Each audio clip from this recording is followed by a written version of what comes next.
Guys welcome, স্বাগত আমার এই ইউটিউব চ্যানেলে। তো বর্ষা মোটামুটি এই কিছুক্ষণ আগেই প্রায় মিনিট 10 আগে বৃষ্টি নেমেছিল।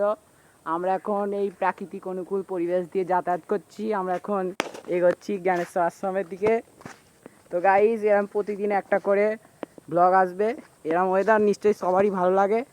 তো জানি না, বর্ষাকালে অনেক মানুষ অসহায়তাও পড়ে যায়। তো গাইস আমরা এখন এগোচ্ছি।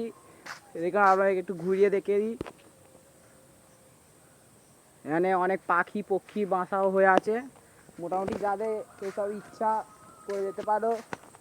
তো গাইস আমরা এখন জ্ঞানেশ্বর আশ্রমের দিকে এগোচ্ছি। তো মোটামুটি আমরা এই জামনারের মাঠ দিয়েই চলে যাব, বড় কথা নয়। আমরা একটু দর্শন করতে বেরিয়েছি। তো রাস্তাটা আমার ইটের রাস্তা, এরকম বেশ পছন্দ হয়। মনে হচ্ছে আবার কিছুক্ষণের মধ্যে বৃষ্টি নেমে আসবে। তো এখানে কত বন জঙ্গল সব পরিষ্কার করে কেটে ফেলা হয়ে গেছে। তো আজ এই ব্লগটা এখানেই শেষ করছি। আবার একটা ব্লগ কিছুদিন পরে পেয়ে যাবেন।